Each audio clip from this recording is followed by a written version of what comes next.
La primera vez que Elena supo que había perdido a su esposo no fue el día que se fue a la guerra, fue el día que volvió. Llegó con los mismos ojos, la misma voz, las mismas manos que alguna vez la habían sostenido en la oscuridad cuando los dos no tenían nada más que el uno al otro. Pero algo dentro de él se había apagado, o tal vez algo nuevo se había encendido, algo que no tenía lugar para Elena. Esa noche, mientras ella calentaba la sopa que había preparado durante horas, la misma receta de su madre, la que él siempre pedía cuando extrañaba el hogar, Elena Vargas tenía 54 años cuando su vida entera se reorganizó sin pedirle permiso. No era una mujer débil, nunca lo había sido. Había crecido en un pueblo pequeño del norte, hija de una costurera y un carpintero que le enseñaron que las cosas que duran se construyen con las manos, no con las palabras. Desde los 12 años, Elena cosía, primero para ayudar a su madre, luego para pagarse los estudios, luego para sobrevivir. Sus dedos conocían el hilo como algunos conocen la música, por instinto, por memoria del cuerpo. Cuando conoció a Marcos, ella tenía 24 años y él era un hombre que compraron una casa pequeña. Luego la ampliaron, luego pusieron un pequeño negocio de ropa que Elena manejaba con precisión de relojera. Eran una familia real, con problemas reales, pero juntos. Entonces llegó la convocatoria. Marcos tenía reserva militar por un acuerdo que había firmado años atrás, algo que Elena nunca terminó de entender del todo. Y cuando el conflicto en la frontera escaló, su nombre apareció en la lista. Ella lo despidió en el aeropuerto con los 3 hijos agarrados a sus piernas. Él la miró a los ojos y le dijo: «Cuida todo, yo vuelvo». Elena creyó en esa promesa durante 2 años, 4 meses y 11 días. El Marcos que volvió de la guerra caminaba diferente, hablaba diferente y miraba a Elena como si fuera parte del mobiliario. Al principio, ella pensó que era el trauma. Lo había leído en artículos, lo había visto en documentales, hombres que regresan de zonas de conflicto con el alma partida, que necesitan tiempo, espacio, silencio. Ella le dio todo eso, espacio, silencio, paciencia, pero el tiempo fue revelando algo que el trauma no explicaba. 3 meses después de su regreso, Marcos empezó a llegar tarde. No llegaba golpeado, no llegaba sucio, llegaba perfumado, con una calma extraña, con el teléfono siempre boca abajo sobre la mesa. Elena callaba. 6 meses después, las finanzas del negocio comenzaron a moverse de manera extraña. Marcos había pedido acceso a las cuentas compartidas para ayudar a reorganizar, decía. Elena, que nunca había negado nada a su marido, firmó los papeles sin leer cada línea. Error que pagaría caro. Un año después de su regreso, Marcos trajo a alguien. Camila, la del medio, miró a su madre con algo que Elena no supo leer en ese momento. ¿Lástima? ¿Incomodidad? ¿Complicidad? El pequeño Tomás, de 19 años, simplemente no levantó los ojos del teléfono. Elena sirvió la comida, sonrió y guardó todo dentro de ese lugar donde las mujeres guardan las cosas que no pueden llorar todavía. Los meses siguientes fueron una acumulación lenta de pequeñas crueldades. Marcos dejó de preguntarle cómo estaba, dejó de consultarla en las decisiones del negocio.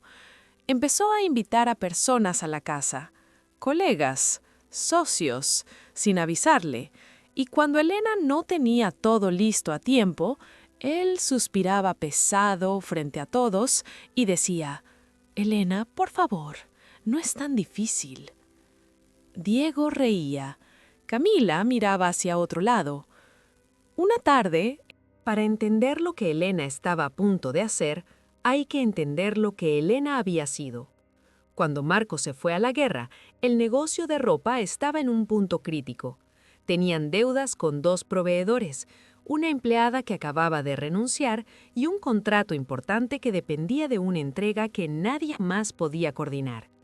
Elena lo hizo sola, con 3 hijos, sin dormir más de 5 horas por noche durante meses, cosiendo, coordinando, negociando con proveedores que al principio no la tomaban en serio porque era la esposa del dueño y no el dueño mismo.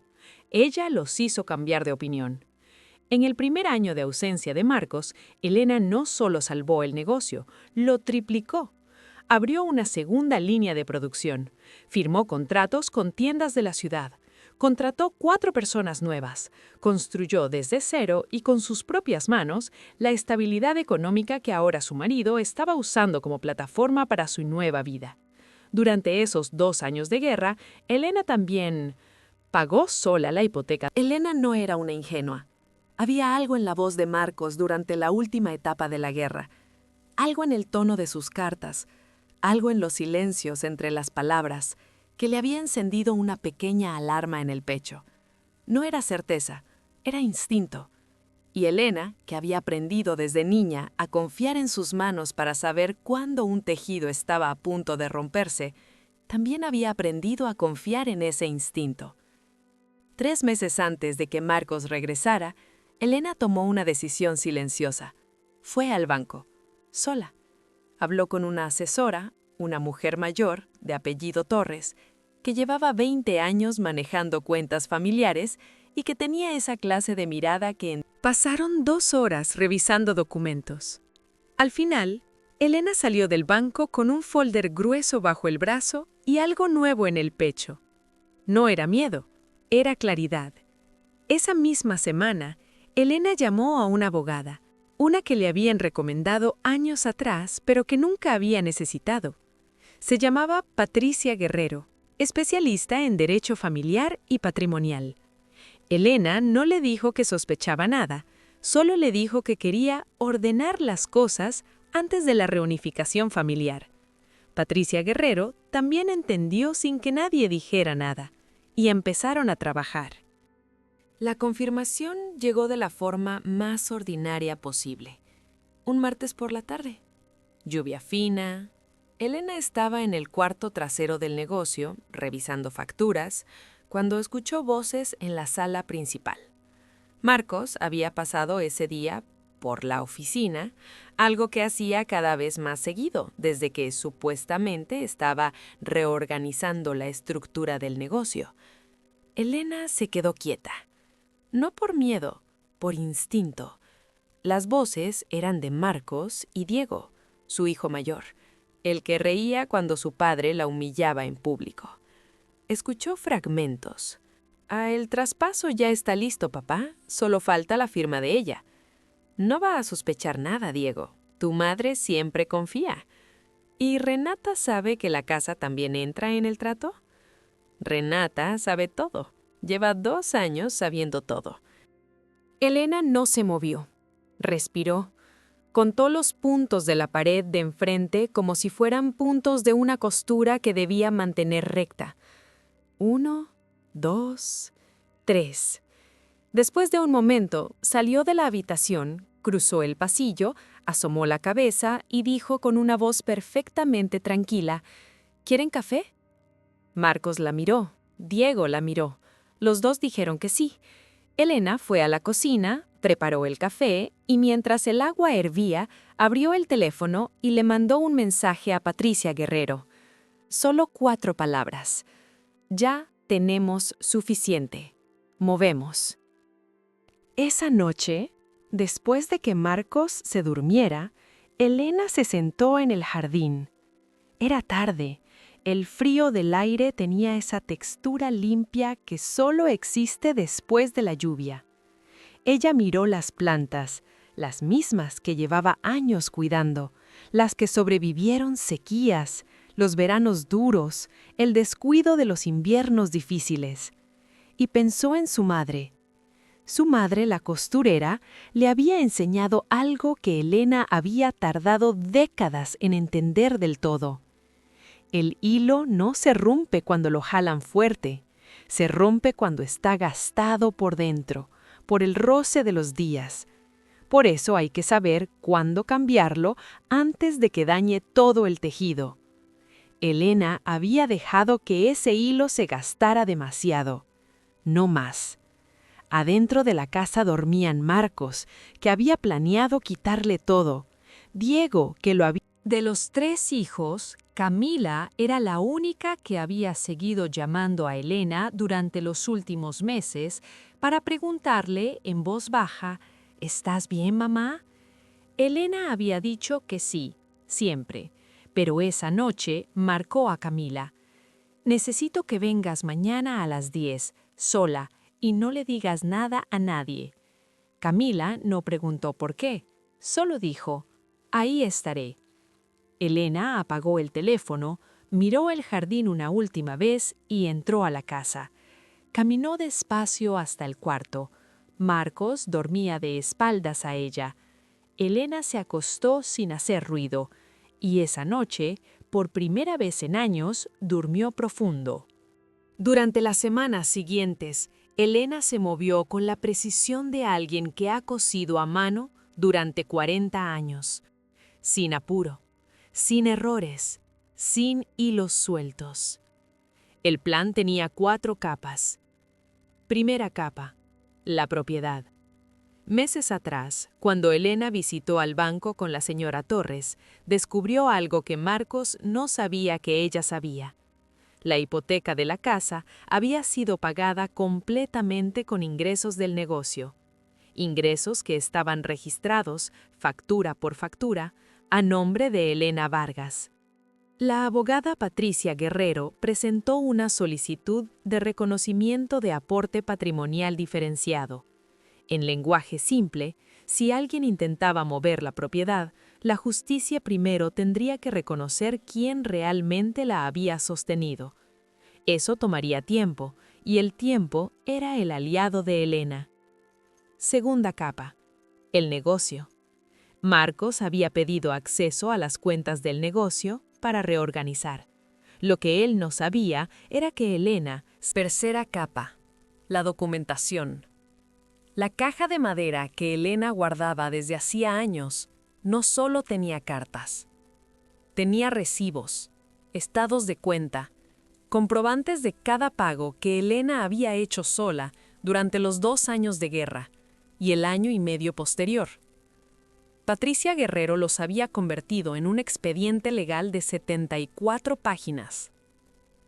Cuarta capa: el testimonio. Camila.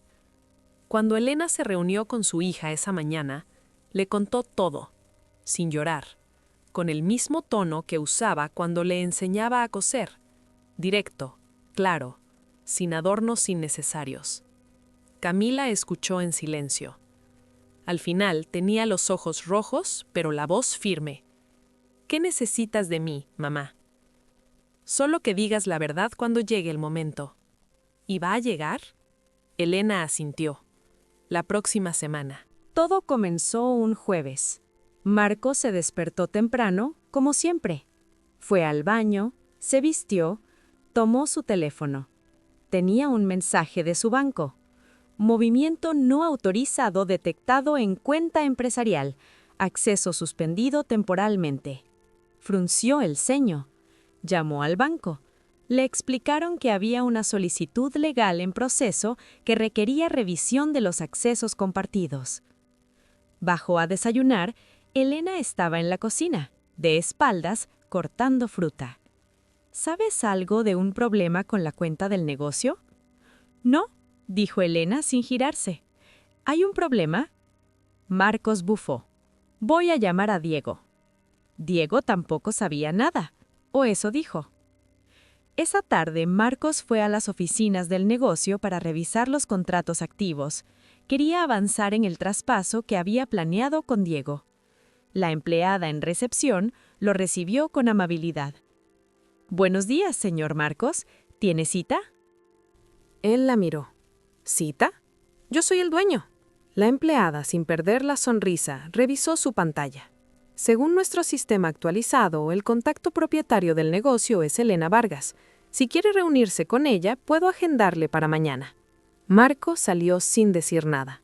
Esa noche llegó a la casa con una energía diferente, tensa. Caminaba de un lado al otro, miraba el teléfono, llamaba a alguien y cortaba antes de que respondieran. Elena estaba cosiendo en la sala, tranquila. Hilo recto, aguja firme. Elena, necesito que me expliques qué está pasando. Ella lo miró. Marcos, siéntate. Hay cosas que tenemos que hablar. Pero no era el momento todavía. Elena lo sabía. Mañana. Hoy estoy cansada. Y siguió cosiendo. El viernes llegó Renata a las oficinas del negocio. Llegó con seguridad, con una carpeta bajo el brazo y una sonrisa que asumía que el mundo le pertenecía. La empleada la recibió igual que a Marcos. ¿Tiene cita? Renata explicó que era socia del señor Marcos y que necesitaba revisar unos contratos. Lo siento, el acceso a documentos internos requiere autorización de la propietaria. Le puedo dar el contacto de su abogada si necesita coordinar. La carpeta de Renata pesó diferente en ese momento. Esa tarde, Elena recibió una llamada de Patricia Guerrero. Acaban de recibir la notificación oficial. Marcos y su abogado ya saben del expediente. Tienen 48 horas para responder. ¿Cómo reaccionaron? Su abogado pidió una reunión urgente. Bien, dijo Elena, que esperen hasta el lunes. El fin de semana fue una acumulación de tensión en la casa. Marcos se movía entre la manipulación y la intimidación, dos herramientas que había usado durante años y que ahora no encontraban dónde agarrarse. Intentó apelar a los recuerdos. Elena, piensa en todo lo que hemos construido juntos. Ella pensó, sí, y supo exactamente quién lo había construido. Intentó amenazar. Si sigues con esto, vas a perder a tus hijos. Elena pensó en Camila, pensó en Tomás, que esa semana le había mandado un mensaje corto pero importante. Mamá, no sé todo lo que está pasando, pero si necesitas algo, avísame. Diego era otra historia. Diego había elegido su bando hace tiempo. Eso dolía. Eso siempre dolería. Pero el dolor y la debilidad ya no eran la misma cosa para Elena. El lunes llegó. La reunión fue en las oficinas de Patricia Guerrero. Una sala de juntas pequeña, con luz blanca y una mesa larga. De un lado, Marcos, Diego y su abogado, un hombre de traje gris que hablaba rápido y usaba muchas palabras para decir poco. Del otro lado, Elena y Patricia Guerrero. Camila llegó 5 minutos tarde y se sentó junto a su madre. Diego la miró con algo parecido a la sorpresa. Marcos no dijo nada. El abogado de Marcos habló primero durante varios minutos sobre los derechos de Marcos como cónyuge, sobre los aportes que él había hecho al negocio desde la visión estratégica, sobre las posibles irregularidades en las transferencias recientes que Elena había hecho. Patricia Guerrero esperó a que terminara. Luego abrió el expediente de 74 páginas. Lo puso sobre la mesa. Este expediente documenta con respaldo bancario y contable cada peso que la señora Elena Vargas aportó a este patrimonio familiar desde el año en que el señor Marcos se ausentó por servicio militar. Incluye pagos de hipoteca, pagos a proveedores, salarios de empleados, impuestos comerciales y reinversiones de capital. El total representa el 91% del valor actual de los activos en disputa. Silencio. Adicionalmente, continuó Patricia, tenemos documentación que acredita que la solicitud de traspaso que ustedes estaban preparando habría constituido un vaciamiento patrimonial fraudulento. Eso, en términos legales, no es un divorcio, es otra cosa. El abogado de traje gris carraspeó. Marcos miró a Elena. Por primera vez en mucho tiempo la miró de verdad. Elena. Ella no lo interrumpió, lo dejó hablar. ¿Esto es necesario? ¿No podemos resolver esto en familia? Elena tomó un segundo. Marcos, tú dejaste de resolver las cosas en familia cuando decidiste que Renata era parte de tu familia y yo era parte del problema. Diego abrió la boca. Camila lo miró. Diego cerró la boca. Elena no quería destruir. Eso era lo que nadie entendía todavía. Ni Marcos, ni Diego, ni el abogado de traje gris. Ella no llegó a esa sala para arrasar con todo. Llegó para ser justa, pero justa en sus propios términos. Lo que propuso Patricia Guerrero, en nombre de Elena, fue lo siguiente. La casa quedaría para Elena, completamente, sin negociación, porque el respaldo documental era inobjetable. El negocio quedaría para Elena, también. Marcos recibiría una compensación económica justa por su participación original, calculada hasta el día en que se fue a la guerra, porque a partir de ese punto los números hablaban solos. Marcos y Renata podían construir lo que quisieran, pero con lo que era de ellos, no con lo que era de Elena. Diego, que había participado activamente en el plan de traspaso, tendría que devolver 2 pagos que habían salido de las cuentas del negocio durante los últimos meses, pagos que habían ido a su nombre, pagos que él sabía que no eran suyos. No habría denuncia penal si esos pagos eran devueltos en 30 días. Eso era todo. Marcos escuchó cada punto con la mandíbula tensa. Al final dijo, ¿y si no acepto? Patricia Guerrero recogió el expediente con calma. Entonces el expediente va al juzgado esta tarde y el proceso se hace público, incluyendo la documentación sobre las cuentas y los movimientos previos al traspaso. Una pausa. La decisión es suya, señor Marcos. Marcos miró a Diego. Diego no lo miró. Marcos firmó. 3 semanas después, cuando el polvo legal comenzaba a sentarse, Camila fue a tomar café con su madre. Estaban en el jardín. La tarde tenía esa luz dorada que hace que todo parezca más lento y más real al mismo tiempo. Camila sostenía su taza con las 2 manos.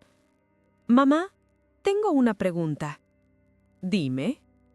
«¿Cuándo supiste realmente? No lo de Renata, lo de todo. ¿Cuándo supiste que tenías que prepararte?» Elena miró las plantas un momento. «¿Recuerdas cuando tu padre me escribió desde la zona de operaciones, como 8 meses antes de regresar? Me mandó una carta diciéndome que lo había pensado mucho y que cuando volviera quería reorganizar la vida». Camila asintió. En ese momento, para la mayoría de las esposas, eso sería una señal de esperanza, un hombre que quiere mejorar las cosas. Elena sonrió levemente. «Pero yo conocía a tu padre.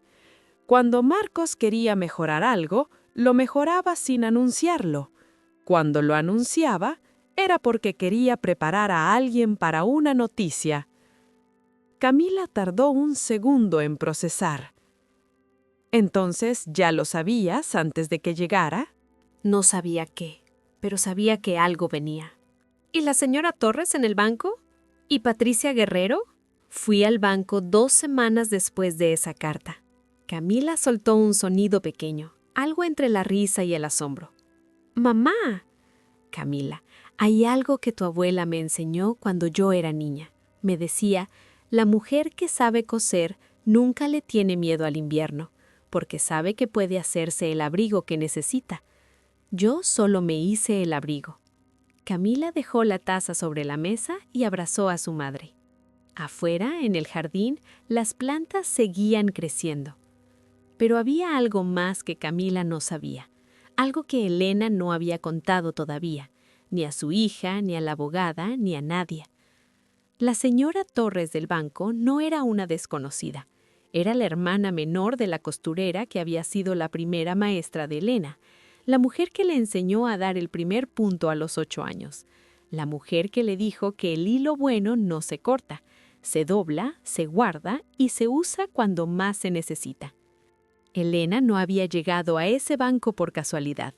Había llegado porque durante 40 años había construido, sin hacer ruido, una red de mujeres que se cuidaban entre sí. Y cuando llegó el momento, esa red sostuvo todo. 6 meses después, el negocio de Elena tenía una nueva sede, más grande, mejor ubicada, con 12 empleadas, todas mujeres, la mayoría madres, y un taller en la parte trasera donde Elena daba clases de costura los sábados por la mañana. No lo hacía por dinero, lo hacía porque su madre le había enseñado que las cosas que duran se transmiten con las manos. La casa seguía siendo suya, el jardín suyo, la caja de madera que su padre había construido, ahora con el expediente legal adentro, junto a las cartas viejas, también suya. Marcos y Renata se habían ido a vivir a otra ciudad. Diego había devuelto los pagos dentro del plazo. No había pedido perdón. Tal vez algún día lo haría. Elena no lo esperaba, pero tampoco cerraba la puerta. Tomás llamaba cada domingo. Camila venía a tomar café cada semana. Una tarde, mientras Elena enseñaba en el taller, una de las alumnas, una joven de unos 25 años, con los ojos de alguien que ha vivido más de lo que debería, le preguntó: ¿Cómo sabe cuándo un tejido se puede salvar y cuándo hay que empezar de cero? Elena pensó en Marcos, en los años buenos y en los años rotos, en la guerra que se lo llevó y en la persona distinta que devolvió. Pensó en las plantas del jardín, en los hilos que duran y en los que se gastan. Cuando el tejido está dañado, dijo Elena despacio, primero revisa si el daño viene del hilo o del punto. Si es el punto, puedes deshacerlo y rehacerlo. Si es el hilo, hizo una pausa. Tienes que tener el valor de cortarlo limpio, porque un hilo gastado daña todo lo que toca. La joven asintió. Elena miró hacia la ventana. Afuera, el sol caía sobre la calle con esa luz de tarde que no promete nada y al mismo tiempo lo ilumina todo. Pensó en la primera vez que había tomado una aguja. 8 años. Las manos de su madre guiando las suyas. El hilo no decide nada, le había dicho su madre entonces. La que decide eres tú. Elena había tardado 54 años en entenderlo completamente, pero lo había entendido, y con eso era suficiente. Lo que vivió esta familia no es tan diferente a lo que muchas personas enfrentan en silencio, puertas adentro, sin saber cómo salir. Existe un ebook en la descripción que puede ser el primer paso hacia algo diferente.